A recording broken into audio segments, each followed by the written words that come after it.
Students good morning. आज हम पाठ्यक्रम के परिभाषा जिसे इंग्लिश में लैंग्वेज अक्रॉस द करिकुलम कहते हैं, इसके अंतर्गत कथा एवं वर्णनात्मक वृत्तांतों से संलग्नता जिसे इंग्लिश में engaging with narrative and descriptive accounts कहते हैं का दूसरा वीडियो पढ़ेंगे। इसके पहले वाला वीडियो अगर आपने नहीं देखा है तो पहले आप उस वीडियो को देखिए, क्योंकि इससे पहले का डाटा उसमें आपको मिल जाएगा और उसे समझे बगैर आप आगे नहीं समझ पाएंगे। इसलिए पहले उस वीडियो को देखिए, उसके बाद पाठ्यक्रम के परिभाषा language across curriculum video part 2 देखें।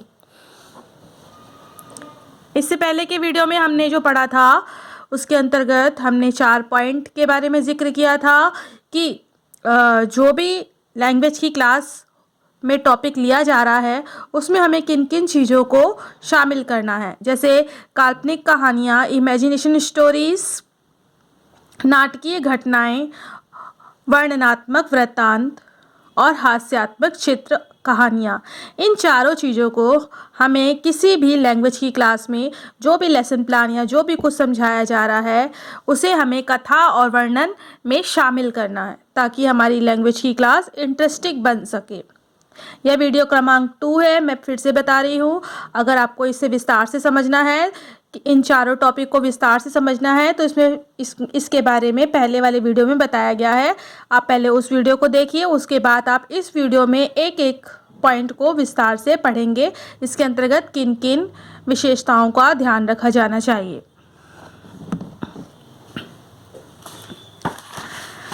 चयनित पाठों में काल्पनिक कहानियों या अध्यायों का समावेश, इंक्लूजन ऑफ फिक्शन स्टोरीज और चैप्टर इन सिलेक्टेड टेक्स्ट।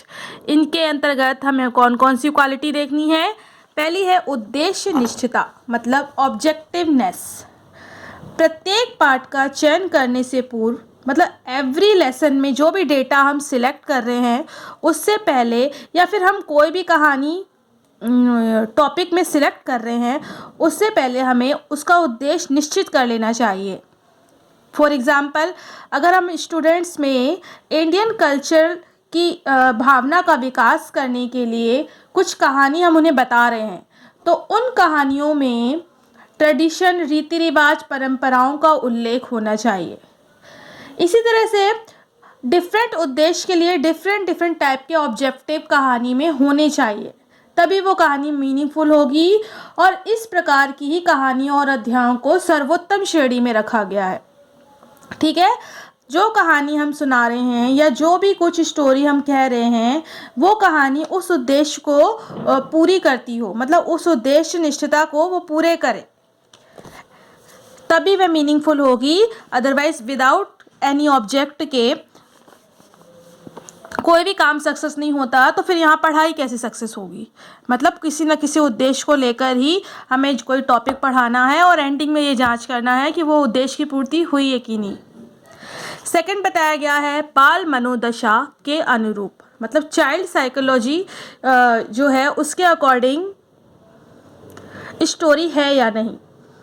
ठीक है, जो भी हमने डाटा सिलेक्ट किया है या जो भी हमने मैटर सिलेक्ट किया है या कोई भी कहानी हम बच्चों को सुना रहे हैं तो छात्रों की मनोदशा का अवश्य ध्यान रखना चाहिए।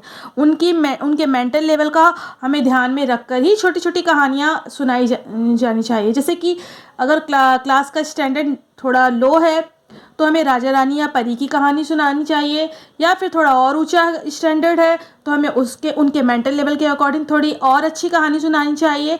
इस तरह से अगर हम कहानियों को लेकर क्लास में जाते हैं, कुछ अच्छे मेन पॉइंट को क्लास में हम बताते हैं जो कि स्टोरी से रिलेटेड हो या किसी डिस्क्रिप्शन से रिलेटेड हो, तो क्लास का माहौल जो है वो इंटरेस्टिंग बना रहता है।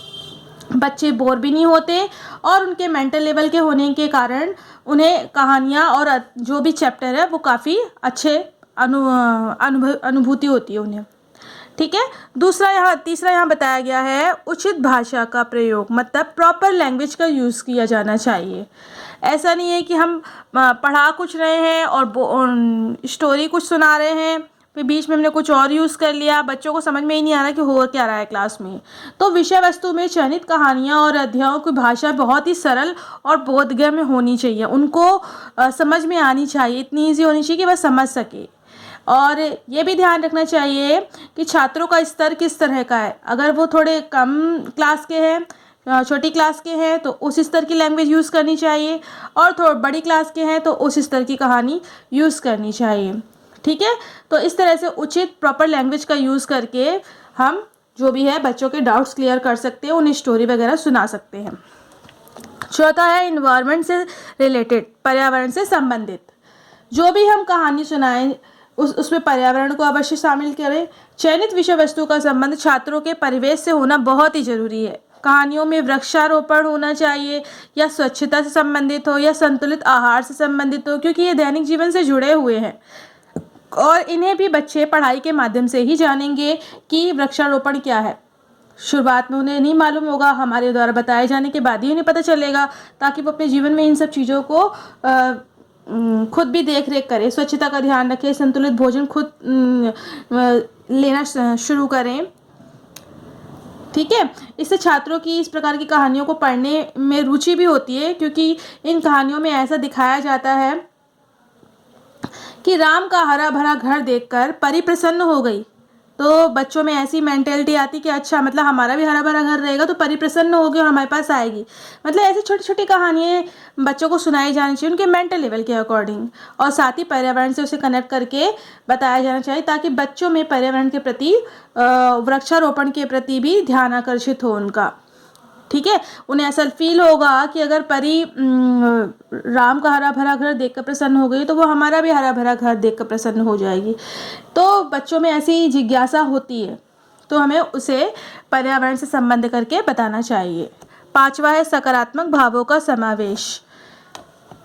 मतलब कि जो पॉजिटिव इमोशन है उसे इंक्लूड करना चाहिए, जिससे कि बच्चों में उसके प्रति रुचि जागृत हो। जो भी चयनित डाटा है उसके अंतर्गत जो भी कहानी या अध्याय प्रस्तुत किए जा रहे हैं उनमें नकारात्मक भाव बिल्कुल भी नहीं होने चाहिए, बल्कि सकारात्मक भाव होने चाहिए। पॉजिटिव इमोशन को ही क्रिएट किया जाना चाहिए, क्योंकि बच्चों में इस तरह के भाव जो है काफ़ी असर डालते हैं। एक छात्र द्वारा अपने डूबते साथी को बचाने पर प्रधान जी द्वारा उसको पुरस्कार दिया गया, तो बच्चों के अंदर ये जिज्ञासा जागृत होगी कि हाँ, अगर मैं भी कुछ करता हूँ तो मुझे भी पुरस्कार दिया जाएगा। या फिर ऐसा बताया जाए कि स्वप्न में परी ने आकर उस छात्र को धन्यवाद भी दिया, तो बच्चा सोचेगा कि हाँ, मुझे भी परी, अगर मैंने कुछ अच्छा काम किया तो परी मुझे भी धन्यवाद देगी। तो इस तरह के जो पॉजिटिव इमोशंस है वो बच्चों के सामने प्रस्तुत किए जाने चाहिए।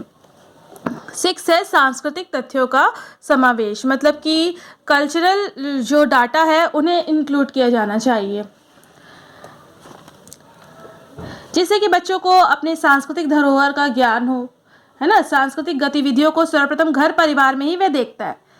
जो भी संस्कृति मनाई जा रही, दिन त्योहार जो है, फेस्टिवल मनाए जा रहे, रीति रिवाज परंपराएं जो घर में वह सीख रहा है, वैसा माहौल उसे स्कूल में भी दिया जाना चाहिए। स्कूल में भी उसके बारे में विस्तार से बताया जाना चाहिए, और यह सब कक्षा में, क्लास में कहानियों के माध्यम से ही बताया जाना चाहिए, जिससे कि उनमें सांस्कृतिक गतिविधियों का विकास हो। जैसे यहाँ पर बताया गया कि राजकुमारी के विवाह में नृत्य का आयोजन किया गया, फिर छोटे छोटे बच्चों ने राजकुमारी के लिए गीत कविताएं सुनाई और एक नाटक भी दिखाया। इससे छात्रों की संलग्नता में वृद्धि होती है ना, क्योंकि वो इस तरह की जो जिज्ञासा वाली चीज़ें हैं वो जानने के लिए उत्सुक होते हैं कि उसके बाद क्या हुआ, उसके बाद कौन सा आयोजन हुआ, उसके बाद कौन से परिवेश का व्यवस्था की गई।